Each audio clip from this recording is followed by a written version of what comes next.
Alright, you guys, come along with me as I do my third order as a new Walmart Spark driver. This is number 3. We just accepted an order. I believe it's paying us about $14 and change to go 2.3 miles. This particular Walmart is about a half mile away from my house. So in total, we may be looking at about 6 miles to and from the location. Again, it's paying us about $15, so we like that math a lot. I always say, you guys, if you're going to do gigging, you need to learn how to do gigging math, right? And gigging math is really figuring out what is your time worth per hour. So to me, my time is worth, based on my normal 9 to 5, between $55 to $60 an hour, okay? So that's what I want to be making when I'm out here gigging. And so even though this is only paying me $15, this is going to take me probably less than 15 minutes in total to complete. $15. So if you multiply that times 4, that's about $60 per hour. Now, if you do the gigging math up on that, it's probably about maybe $55 per hour when you subtract the amount of gas, the amount of wear and tear on your vehicle, the insurance that you pay, because you must factor all of those things into what you are being paid. And not just that, your taxes, excuse me, I'm in Texas, but your taxes, because I don't think a lot of people understand that as a gig worker, you are still responsible for paying taxes.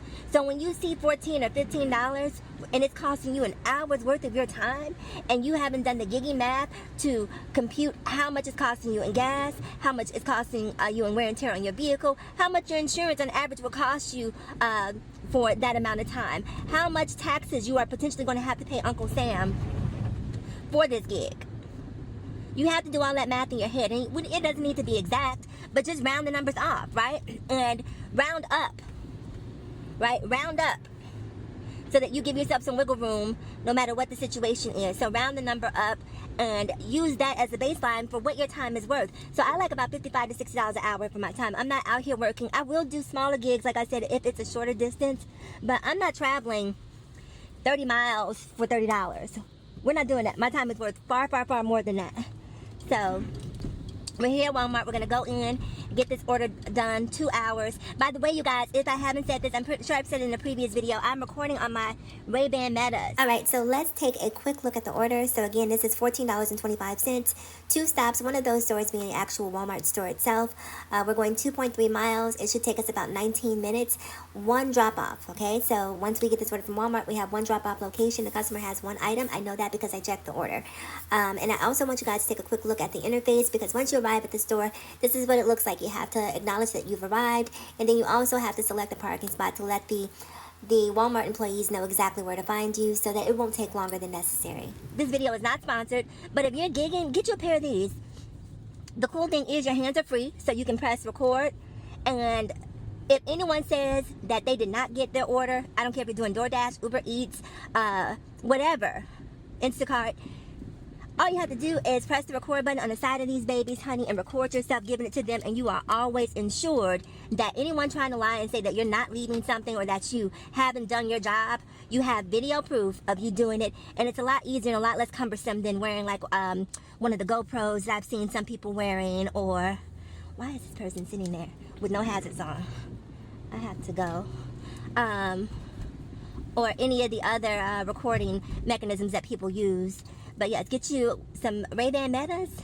They are life-changing. So here we are pulling up to the Walmart Spark pickup area. Let's see how long it takes them to bring this order out. It is 5:22, you guys, as we pull up here and look for a stall. I see one here.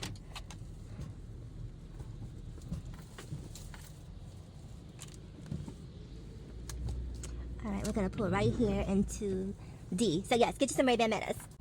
Alright, you guys, so we have everything that we need. It took us approximately 10 minutes. We got there at 5:22. We are leaving at 5:32 with all of our goods. It's just one item. They have some storage containers, and this is going to a business address. Again, 2 miles and change for $15. This person does not want to make it to Christmas, pulling out in front of me like that. But yeah, so we're on our way to our delivery location. And I will see you guys. Let me roll the window down just a little bit. These are my Ray-Ban Metas. I love these for gigging. I swear I do. Okay. Alright, so I'll see you guys once we arrive at the delivery location. I just wanted to show my Ray-Ban Metas off for a second here. Alright, you guys, it is 5:36. We left there at 5:32. It took us 4 minutes to arrive at our delivery location. Here we are. 4 minutes. Love that. 4 minutes there. 4 minutes to get this done. Easy peasy.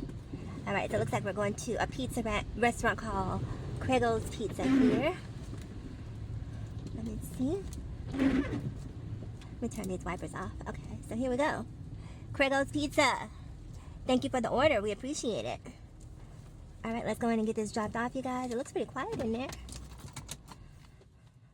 Okay, so now that that order is completed, I wanted to show you guys some of the orders that I was seeing on the application after I completed that order. Again, when I look at these orders, I'm always doing my math to see whether or not this is actually worth it for me. You have to look out for your best interest as a gig worker because these companies do not give a damn.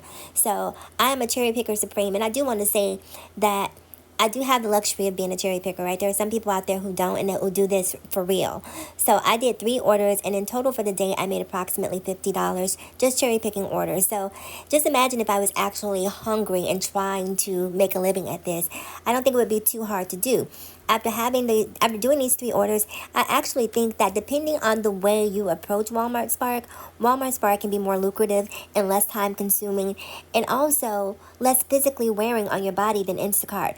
Instacart, you do make a lot of money for some of those larger orders, but I'm talking double pallet orders, you guys. I've had orders through Instacart where store employees have had to push one of the pallets for me at Sam's Club because I've had 20 cases of water, 20 cases of soda, 5 cases of potato chips. So the orders can be really, really large when you're making that amount of money. But with Walmart Spark, as long as you cherry pick the orders and only do pickup orders, then you should be fine. Speaking of pickup orders, I've seen a lot of shopping orders tonight. I am not going into Walmart after 5 p.m. on a Saturday, on a rainy day, if you are not paying me for real. If you don't want to get up out of your bed in the cold, wet rain and go into a busy store on a Saturday afternoon because your time is valuable to you, then I need you to understand that my time is valuable to me, and that needs to be reflected in the tip. I keep seeing these orders for $10, $15. I'm not a child. I'm a grown woman with grown woman bills and grown woman responsibilities.